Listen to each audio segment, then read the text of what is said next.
Come to Helmuth Ford, home of the lifetime powertrain warranty. Hi, this is Stacy from Shuttler Insurance Services. Come see me on the east side of the square in Sigourney for all your insurance needs.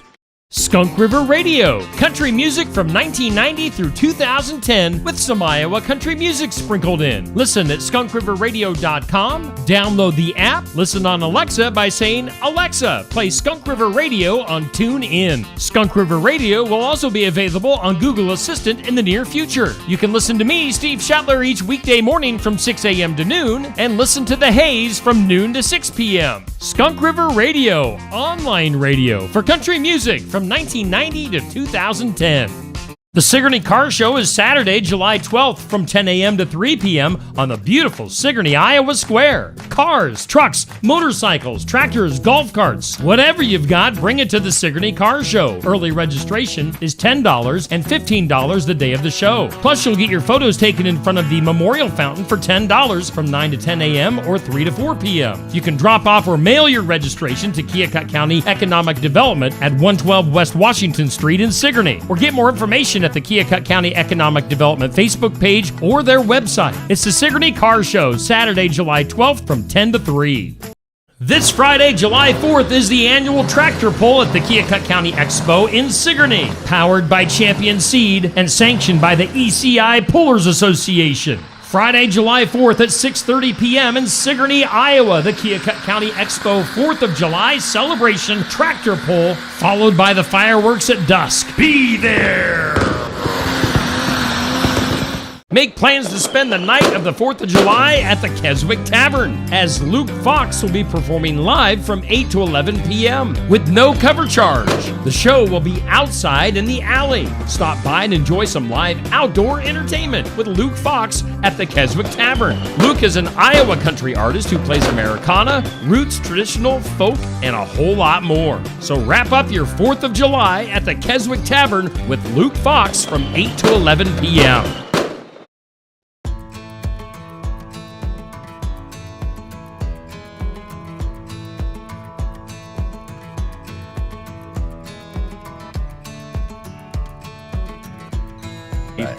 Clear, very clear. So you can see real far down. And so it's really pretty that way. And so what happened was tourists started coming on railroads back in the day, like in the late 1800s. Railroads built places here in Okoboji, and then the railroads actually built hotels here to help stay people here. And so that's what made us a tourist destination was railways. So the railroads started bringing people here, and then you're trying to beat the heat. Man, Northwest Iowa was hot and sticky before air conditioning. I can imagine I'd want to be near water somewhere too. And so they were coming up here and then vacationing here and from all over. And so we had from Omaha, they were coming up from Des Moines, and then also from Milwaukee and Chicago. So you've got all these that are extending here into the Iowa Great Lakes, and you could hunt and fish and have all sorts of great stuff. And so that's kind of how it all started with tourism, and then boats with the railroad, with the railroads. Yeah, with the railroads. So look at that, a little piece of history information. Exactly, a little piece of history. So at the Dickinson County Museum, actually in Spirit Lake, is the original rail station where people came through. So you can see where they dropped off. And then right now down near Arnold's Park Amusement Park, there's a great bike path. And of course, the bike path used to be the railway. Railroad. Yeah. Huh. Yeah. So fascinating. Do you walk that or ride that? Yeah. Do you really? I do. Yeah. I got it. It's not far from my house, and we jump on there sometimes with the kids and bikes and have a great time. And then of course, Arnold's Park started because a guy owned so Arnold's Park is an amusement park. It's kind of how it started. And it's grown into more of a venue space as well.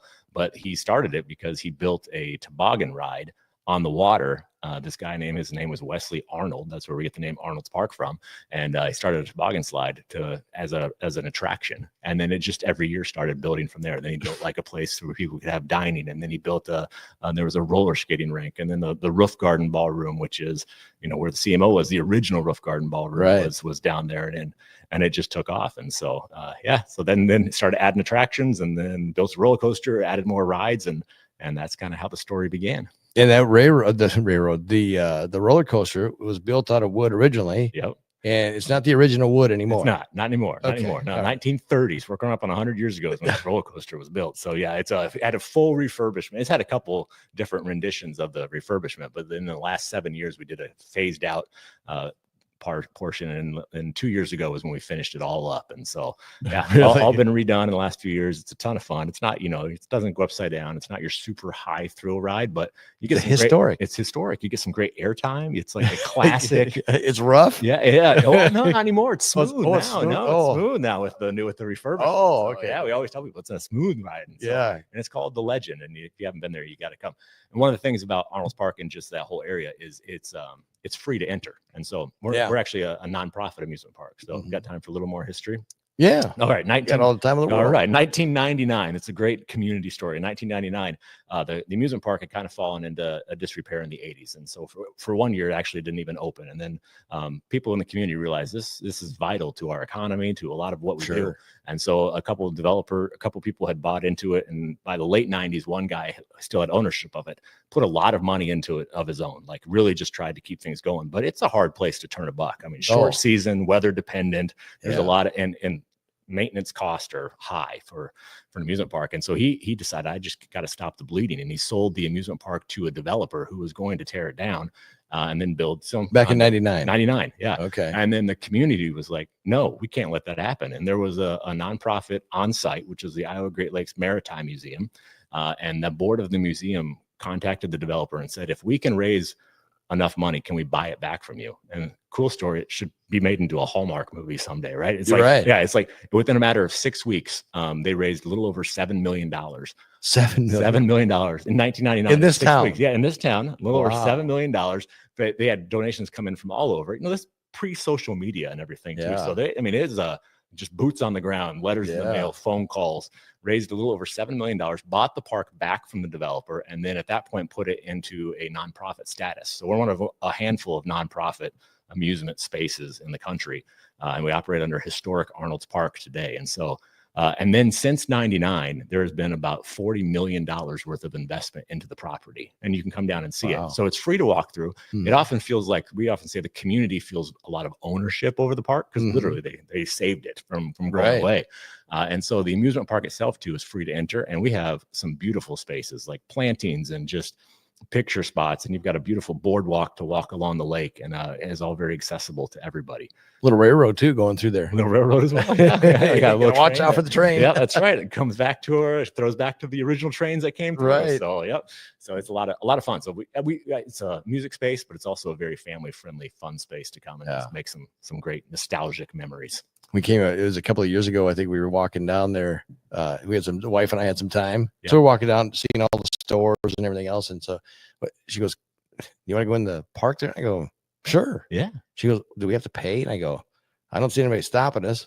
Yep. So we just walked right in there. Walk in. Now, if you want to ride the ride, you got to pay for it, obviously. Yep. But yeah, you can. So what's nice for grandparents who, you go to maybe some other amusement park and you have to pay just to go in and walk around. Yeah. And so you come here and you can walk around, watch the kids have fun. They just buy them a wristband for the day, and they'll have a great time. And so, we got a couple new things coming in the park this year too. We've got what are they? Got a 35 foot. Oh, I didn't know if you could tell me. Oh yeah, we can. Okay, I got a 35 foot spinning drop tower. So it's a tower that'll take people up, and the whole middle of it spins and kind of bounces them on the way down. So it's gonna be a fun little ride for people to enjoy. And look, you have a clean up at aisle 7. That'll happen. Yeah.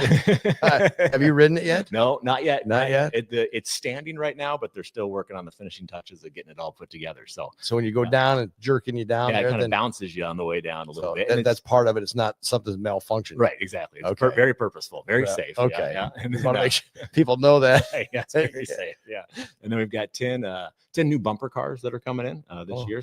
And they look like little miniature Corvettes, which is very fun. So cool. And then we bought a whole new fleet of, we got a great go-kart track, one of the biggest in the Midwest, but a whole new fleet of electric go-karts that are faster and more quirky and fun. So I didn't get last year. Okay. So this year, this year down there this year. So it'll be a lot of fun. So maybe I'll see what Dustin or Lee are doing, and they would go. We would love to get them down there racing. That's a good idea. That's a good idea. Let's get them to throw some axes too after that. After that, yes. Yeah. For sure. I love it. You got to enjoy the small towns in the Midwest, and that's why I love it. But and that's why the Midwest drive to drive the different communities or the communities that I'm in, and absolutely small towns and I love it. I grew up coming over here every year, and for church camp is family retreat. Sure. Yep. A lot of those up here in places. Oh yeah. Sure. And family, I think there's a lot of family history here, and I think that people enjoy